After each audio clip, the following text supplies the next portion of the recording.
Deo you want a wikimus, disent les latinistes. Dieu et dans nous vaincrons. Fidèles téléspectateurs, fidèles internautes, bonjour et bienvenue dans ces beaux plateaux. Tolobi, tous en moi de la femme, c'est-à-dire moi au Ezara Yabiso, Ezara 12, mais biso to ana moko, c'est-à-dire on a moi au Tobagi to sepel ça. Bino ba fidèles téléspectateurs na biso na ndenge ya yoka ba maman, c'est-à-dire maman wa la biso en plus, maman wa na maramba bien, maman wa robakisa ebele na éducation ya basi oyo biso tozali. Voilà, j'ai dit un très grand merci à Igo Malela Maboko Trepé, à la ma caméra, merci également à Maldini. Nous sommes toute une équipe, oh là, c'est-à-dire super promo 243 dans le Collet TV, on est ensemble, il n'y a pas à modifier sur ces. Nous avons sur ces plateaux, je suis accompagné de mon confrère Mouninga Nangaya Kati, il y a dedans Yves Ipantos et le honnête Rokumbe la Masolo rythme ya ikoke lokendo. Voilà, sans plus tarder, on appelle Yves Ipantos Sambote na yo. Bonjour Nassi Kilakidi, bonjour Nabani Sobata la Bisso et bonne fête à toi. Nabani surtout Bata la Bisso. En tout cas, moi Oyo, ils ont la plus pour ma maman. Il est tombé par Valère ma maman. Il y a un moni lelo. Tuzana Moussakoli Nankolo. Il y a des gens qui ont dévoilé. Mais surtout Awa. Donc Tuzane Awa. Merci na papa na Bisso évangéliste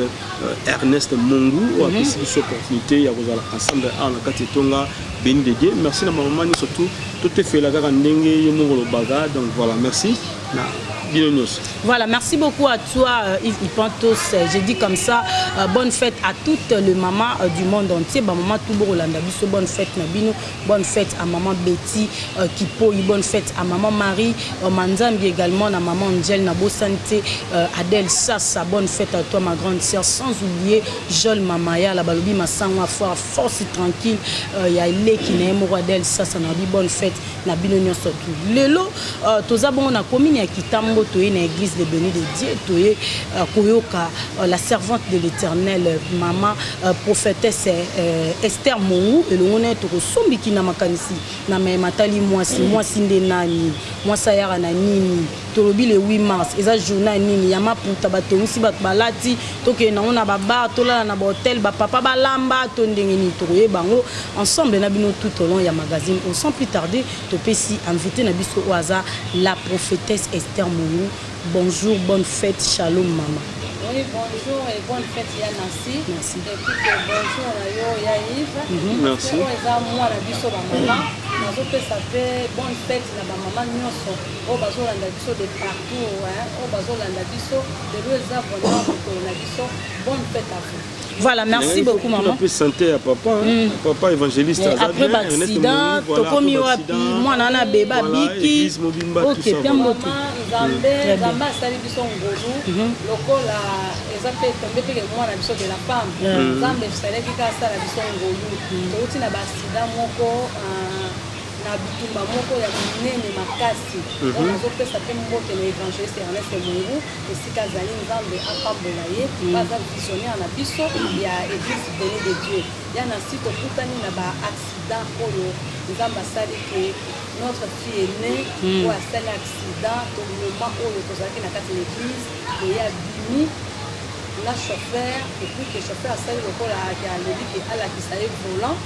donc ndenge kaka azopesa espace wana azokende na kotuta biloko ya bato komema kokende ntina bandako ya bato des choses graves de kokuta mwana même ya moke ya une année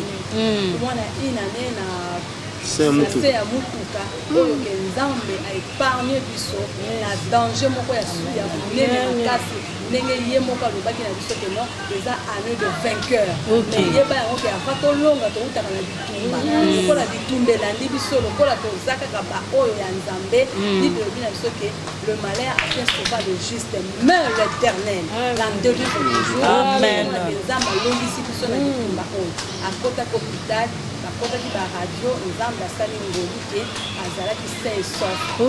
kaka gratitude ya moke ezalaki na ye awa oyo bapesaki kisi lelo lobi okuna esilaki te Nzambe azwa lokumu na nyonso. Voilà, Nzambe azwa lokumu lelo toye na mama likambo po toana mwa de la femme toyeli pe na mwasi maman Esther yebisa biso mwasi aza nani, objectif ya mwasi eza nini na kati ya société? Oui, mwasi aza nani yaya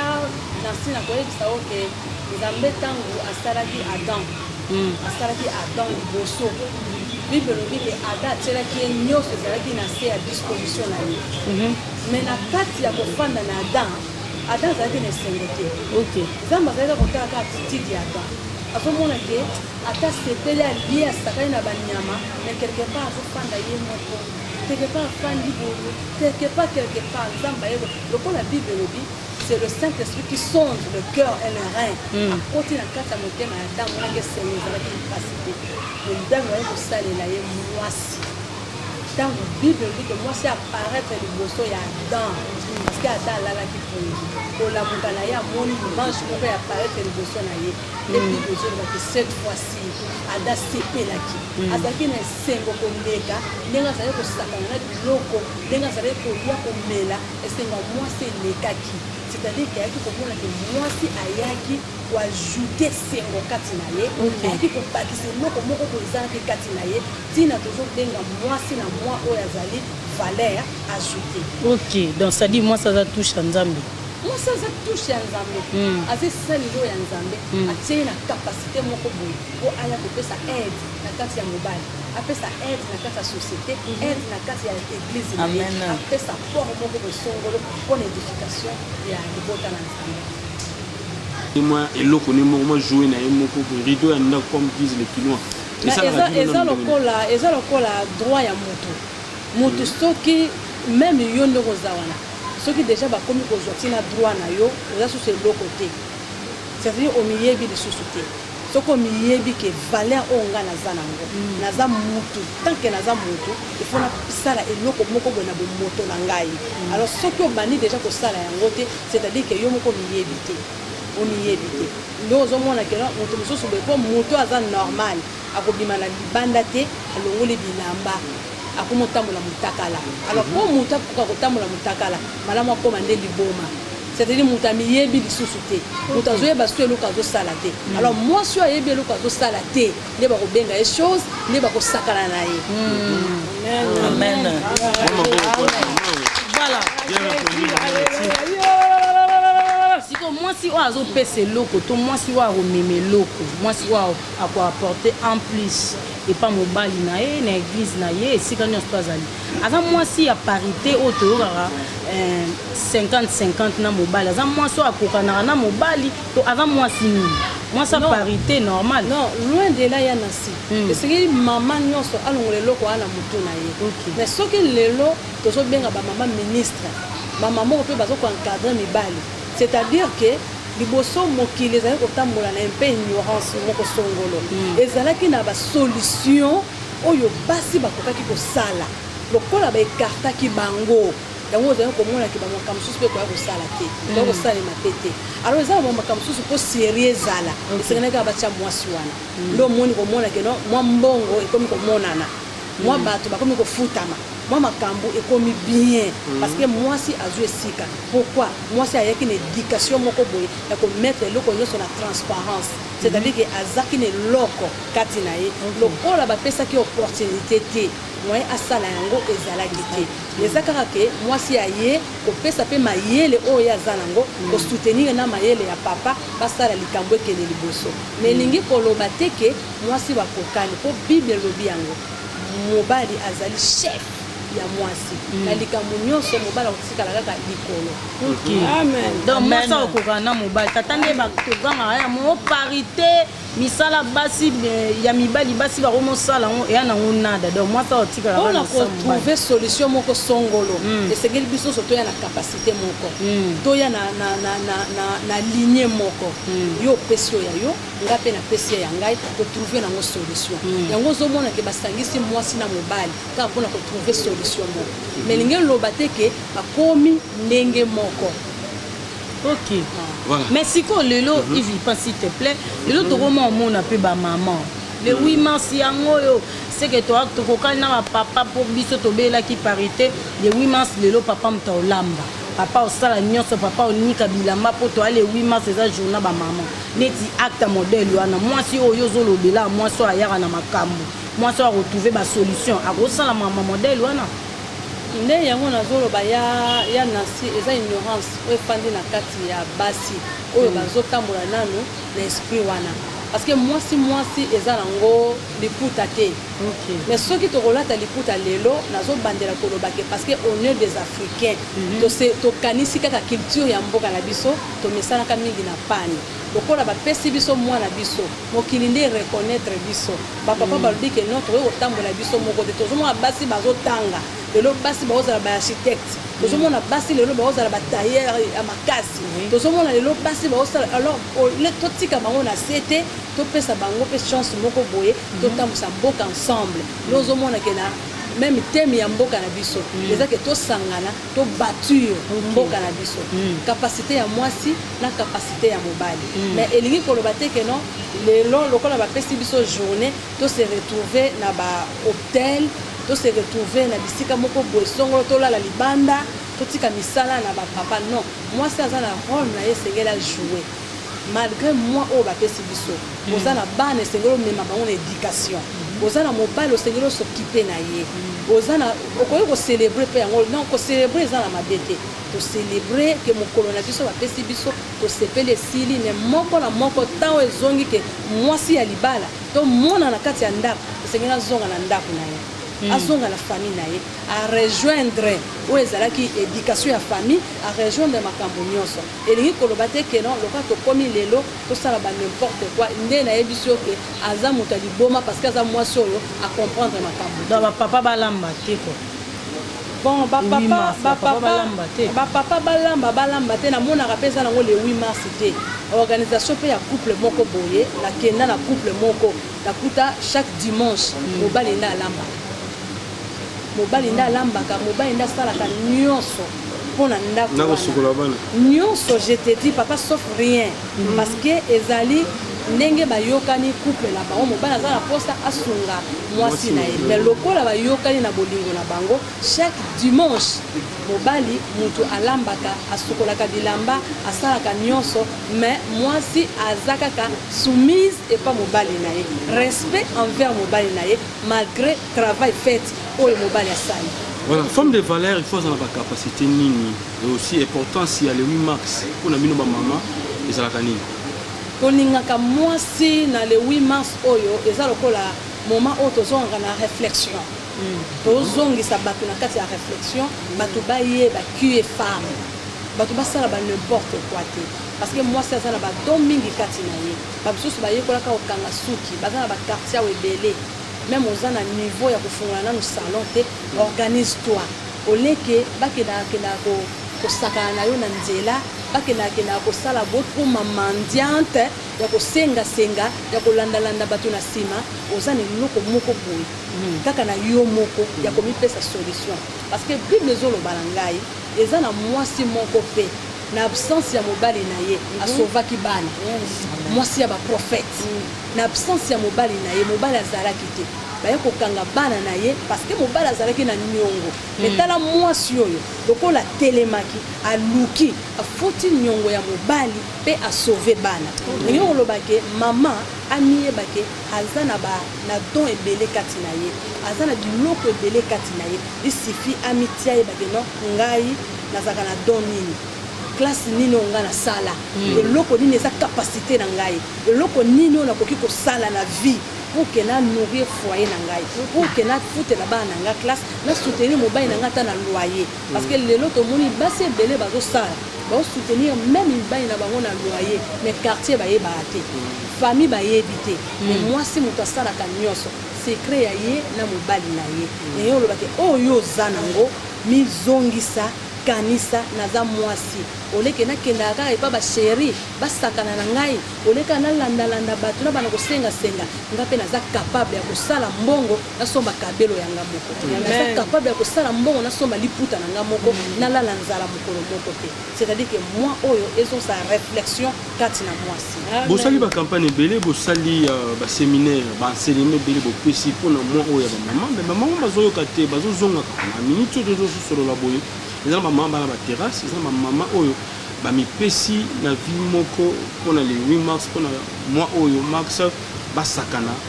bamela masanga ntango ozomona bamama bozopesa baenseignement ebele bazozongaka na vie wana ezosala okoma lokola mosakoli na nkolo. Merci beaucoup. Liloba na nzambe loloba na ngai ke parole na nzambe eza lokola marteau oyo ebetaka na libanga papa soki ozwi marteau ozwi libanga otie yango wana obi naza na mposa na pasola libanga oyo eza na libanga oyo epaswaka na coup moko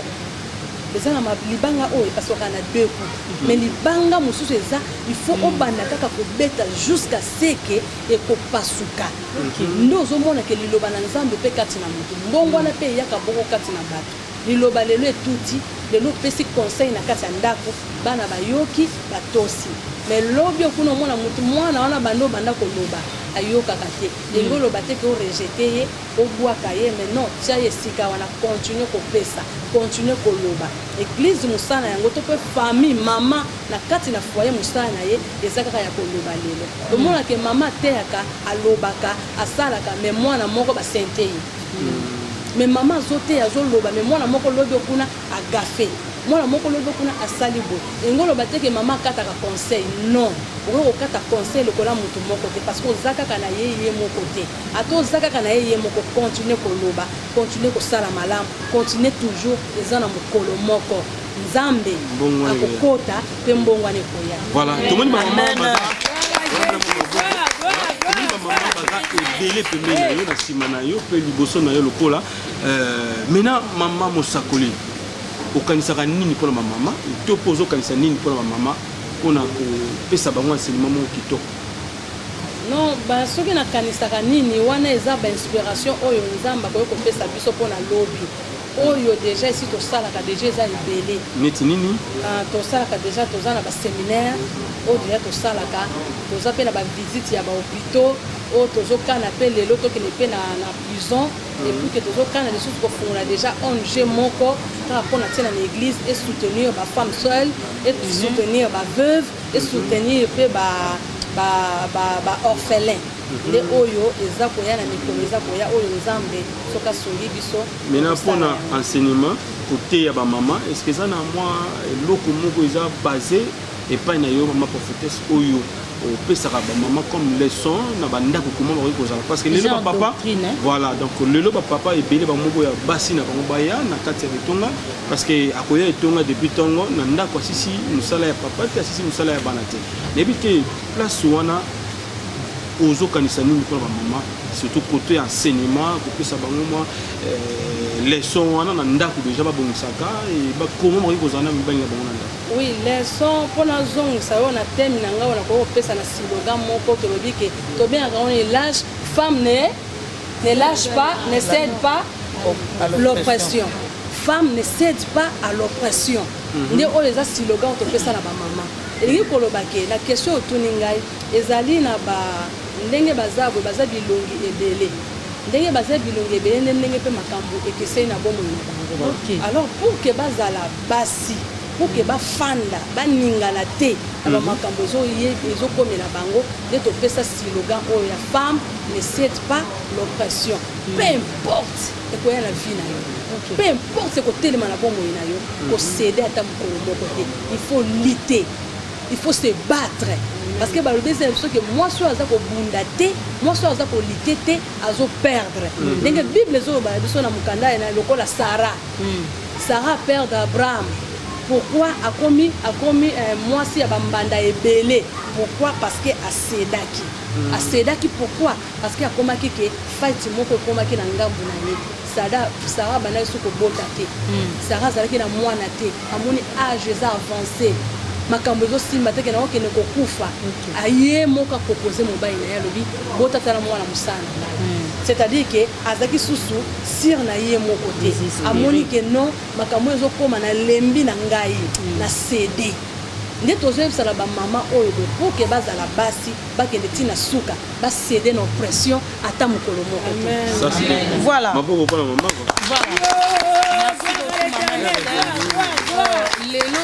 lelo monde entier bandeko tu baolandanga bapapa na bamama biso nyonso toyebi ke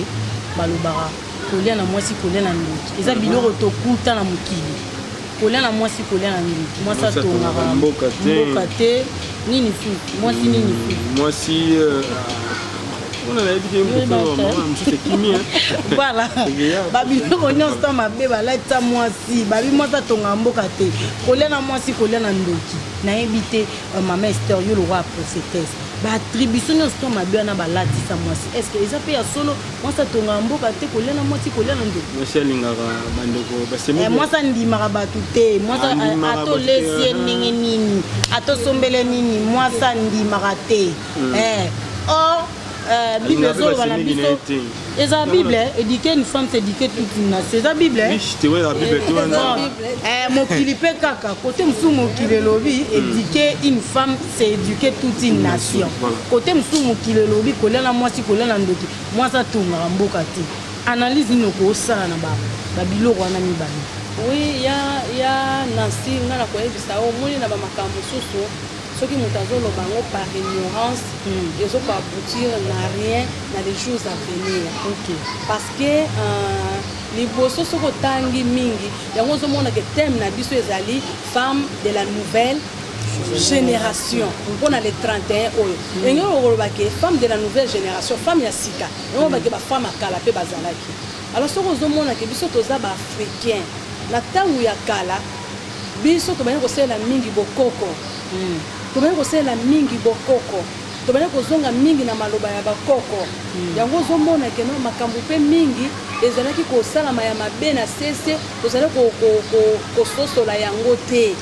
tozala ko sosola te omona ko osaba makambo susu boye ezalaki contre volonté ya Nzambe lokola tofandaki mingi na coutume ndo zomona ke makambo pe bana ko simba te lelo lokola tozana aide ya Saint-Esprit église de réveil ye de ko sosolisa bato makambo ebele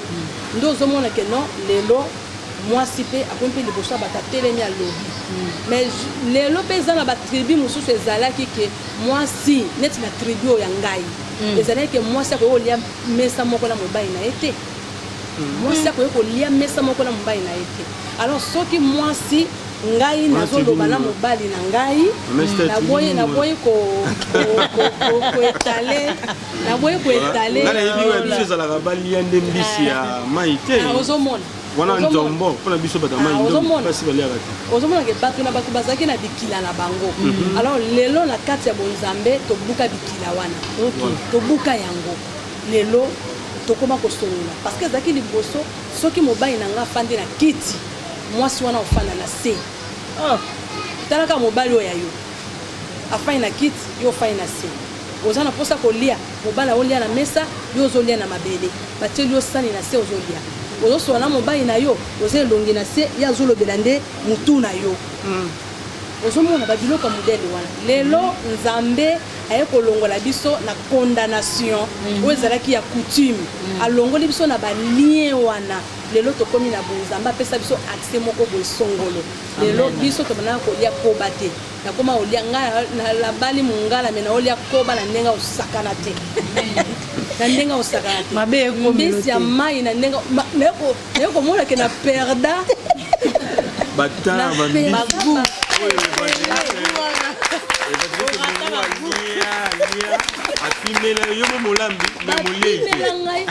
bangando wana batiana musaka mais terrible bapimelanga bagu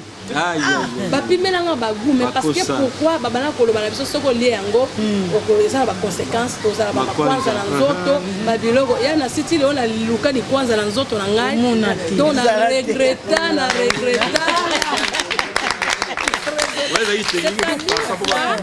c'est-à-dire quoi koliana mwasi koliana ndoki ezaki na ta ignorance lelo tokomi na c'est des choses mwasi faut comprendre mwasi faut yeba yango zomona ke lelo ngai Esther naza prophétesse mais na karezaka modelo moi je crois ezalaka pona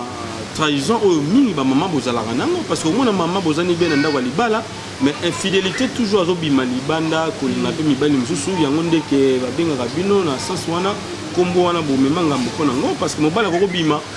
échec rien na ndako te mais ceux qui mo sabimi au moins botutu na ndako ami botutu mais papa sincèrement kaka pona moi de la femme te ngana ko yebisa ko soki mutu azaka na secret makasi entre moi na mobali za mwasi na ndenge ni expliquer biso parce que eza makambo susu oyo mwasi oyebise ke koloba te papa to sali atosali yango ozomona kie na biloko mosusu tokotela basesete tokokopesa bato baimage na babiloko mosusu mpo baresir bautilisaka mwasi sikoyo motema makasi motema makasi na yango elakisa teke mwasi aza ndo c'est-à-dire ke eza na bacapacité mosusu mwasi akoki kolashe te atotieli embeli akolashe te akosede te ata likambo yango etelemi ndenge nini mwasi akosede te abike soki na ke eza kwa Esther adesidaki bible elobi ke loi ezalaki établi que mwasi akoki komona mobali na ye après 1 mois eza loi soki akoti na kati ya mikolo nyonso wana azala nani baoboma ye mais Esther alobi mboka na nge ezokufa soki natiki mboka na nga baokende bango nyonso baoboma bango nyonso mais sikoyo mwango eza lobi te eza lobi okuna te malgré la loi nde omonaki Esther adesidaki malgré la loi a signé loi et telemi décision na ye telemi a koti a kwesi décision pe a longi amen moi c'est très important maman Esther olobi moi si ata bakangi ye et ana ba secret mso a bomba ata ba tembeli a olibati mais tout le monde a vu ba maman mso likola su kwa matembeli akeka kotala mutu bateka biloko zela na fisa question maman bateka matembele oyebi te Yves mama na tika ye kutu koloba te wa likuta liboso na Amélie te tanga Amélie jour wana banda tonga ye mama na likwa kolia akobimisa ba secret na ba secret mobali nga na voir même na témoignage ya confrère moi j'étais les noms à la télévision moi si na e abimisa ba secret biso na soto ba mambe banda osala mela bango le même jour to comprendre que yo zande impuissant yo sara bo sara bo moi sa bimission na ebite moi sa modèle na po baza pe belé ba olanda biso na monde entier ba maman ba nga gobeta na masolo ya ba secrété pa ba ninga na bango tandis que maman musa ko zala pe nan ba sala e bongo te yo beteli solo papa wana za maman force na ye amela soki pe nini tango beteli muninga no lisolo maman na pas relevé que mekate ya o mela voisin mais oui na sobeta masolo za réel o mela voisin oyo bayoka na raté likolo ya maman moko ya ipa ya ozo mwana makamla zolo bana ke moi swana amiye de loko moko te moi c'est amiye bité parce que moi so amiye bi akoyo ko bitika biloko modèle wana te parce que moi si à fin de ça moi ça y a quand même au sandisa ce qui vit de pesa et lobby que moi ça aide semblable et ça kaka pona moi c'est la mobilité moi c'est si kazo kota et si kazo zala atana kati ya bibota na yo moi c'est si ka bali et si ka désordre zala ki ndeko wana bayoka na kana ndeko na été à cause de moi c'est libala à cause sandisa bino akoki kosangisa bino omona ke no bandeko na ye bayokanaka te na yana bango me banda mbala mwasi wana bakoma koya kotala ndeko na bango bakoma koya kosunga mwasi mosusu pa koya nde oyebi ke mwasi mosusu nde na séminaire moko na otaye koteya la capacité d'une femme c'est-à-dire que moi je suis na valeur ajoutée moi ça na valeur ajoutée ça que ozo pesa oyo za na ngopona malamu mais soko komi ko pesa oyo za na ngopona mabe moi sous valeur ajoutée te okomi valeur ajoutée te okomi femme azali okomi femme de charge femme de charge wana oyeka pona ko détruire oyeka pona ko tia songi oyeka pona ko kabola mama zalaki na bana na ye lokola babali yo mama wana akabali na mobali na ye akomi ndoki semeki wana seme mobali na yo afutela so bande koné minervalité oyesko komi femme de charge c'est-à-dire oyeko tia problème na kati ya bato oyeko tia trouble na kati ya bato oyeko tia division na kati ya bato alors moi so atambola na songi atambola biloba apanza ba secret to benga ka femme de charge parce que aye na division ayeko tia méchanceté moko na kati ya bato mais ce quoi ça moi so ça valeur ajoutée kwa pona ko sangisa akwa pona kutia bomoko akwa pona kutia kimia akwa pona kopesa esengo parce que aza valeur ajoutée donc amen moi tu le roi ba delila ndaza moi ça charge moi ça roi ba delila moi ça charge lelo ezanga ba papa mususu ba pasteur ba église mususu ba lindi marate ti lelo moi ça te ya Et ça, sujet, moi, j'espère que évangéliste et pasteur Ernest Mongou a accordé bisoli sous chance toya pour te faire nos sujets au moins ça pour côté à côté. Il y a ça bisora na muku c'est pour te côté na ba détail té. Ninge to be on le ma prophétesse qui prophétesse on ezara ya osakola to hôtel me rappelle na cher au té. Ya na si Bible le bien biso poto kata na muskuse d'abord nazo pambola mose na Nzambe évangéliste Ernest Mongou a pambola ma parce que asala biso na kasa de Dieu grâce. Pour asaninga que moi si na té na kasa mibali. Bible le dit je répandrai mon esprit sur toute chair. À lobby na mobilité, à lobby pe na moissité, à détailler le côté. Mais à lobby na biso soit tindi biso diso ça lobby allez-y dans le monde, prêchez. C'est-à-dire moi si on a moni capable, moi toi moni capable. Et ça la moissi, et ça la mobile, à télémi qui pour évangéliser. Ce qu'a gagné ba amanzambe, ba to ba bongo ni mitema. Oh yo mobile ozo kokate mais moi c'est sali yango eza na mabeni parce que le lot ozo mona que non basi ba telemisi batu ebele na kati ya mboka oyo basi basali makambo ebele ba bongolisi batu mitema na kati ya mboka oyo na place mibali basala mais moi c'est sali yango tandis que mobali azana na mulangi ya masanga tandis que mobali azana na impudicité mais moi c'est ndima porter garant avec ngana ndimi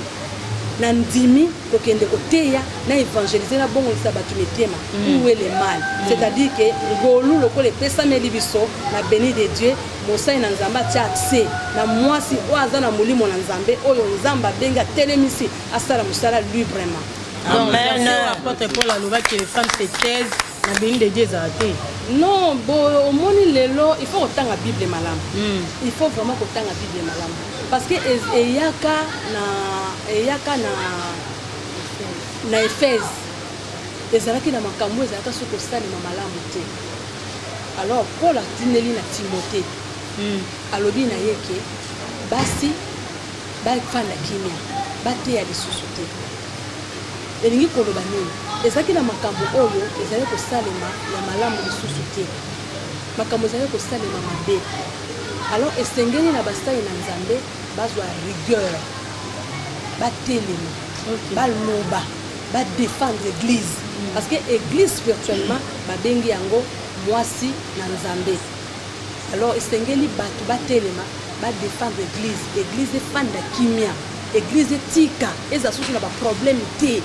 église zonga église esengeli de rigueur moko telema batu batelema baloba batia ordre batia ba principe kati na église pour que église eza susu na ba problème te na ba conteste wana nde batu bazolobela et non lelo tokoma komona que Bible bien na biso que komela mingi te mela muke autant que Bible na conteste nini balobela kango parce que na kati na Bible toza na deux contestes toza na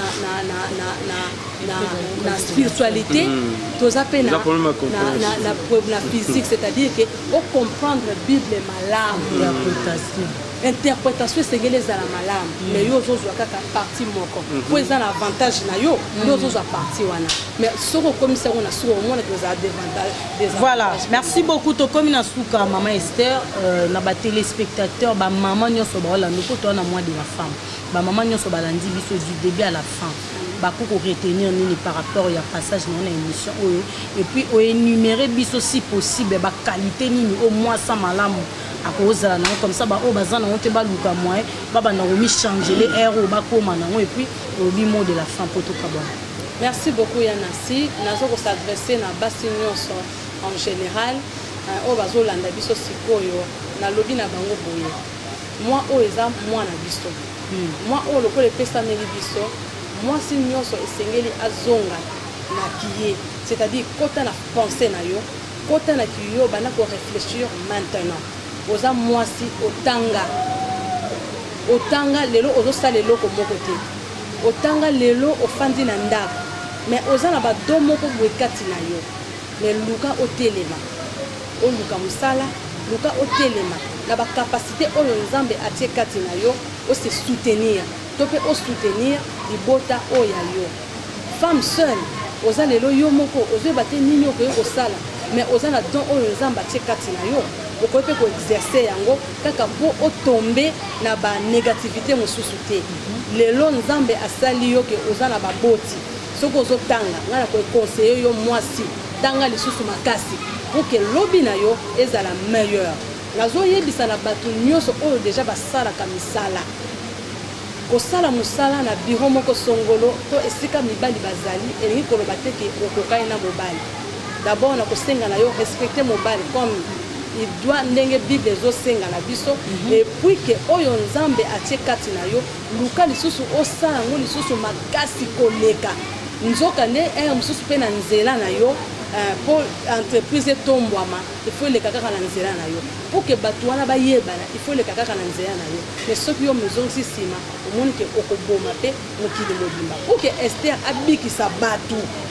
atelemaki adesidaki mboka mobimba na basi na mibali mikolo mpe bana babikaki. Pourquoi? Po mutu moko atelemaki mama telema yebaki oza mwasi oza na bakapasité ebele oza na don ebele oyo nzambe atie kati na yo ya komema na foyer na yo ya komema na quartier na yo ya komema na société na yo mpe ya komema na église na yo. Sala musala eke nzambe na biso akozanga kopambola yo te. Nazosenga na bafemme ndenge Bible ezoyoba na biso ke soyons soumises. Tozala soumise liboso ya mibali na biso. Moi de la femme ebungisa biso makanisi te emema biso na babar te emema biso na kopesa bapapa pasi te ke sombelanga liputa il faut kana lata maputa ya sika non soki ke mobali aza na posa sepelisa yo kado ya sombela yo oui eza na mabe te eza na malamu soki oza na posa ke non bosangani ke tosepela tocelebre mwana biso eza na mabe te eza na malamu mais réfléchir après wana nazalaka mwana na kati ya ndako après awa naza mwasi na kati ya libala na ngai zonga rejoindre état na bino nzamba kozanga te kopambola bino toza koyebisa na bato nyonso le 31 oyo toza na clôture na biso mois de la femme nde biso pe tondimi kosepelisa bamama nyonso tozosangana awa na église na biso béni de Dieu sur Kimvula numéro 3 tokokutana awa thème na biso ezali la femme de la nouvelle génération. Mukolo wana nzamba kozanga te ko inspirer biso na pesi lisusu bonne fête à toutes les femmes nzambe na ngai apambola bino.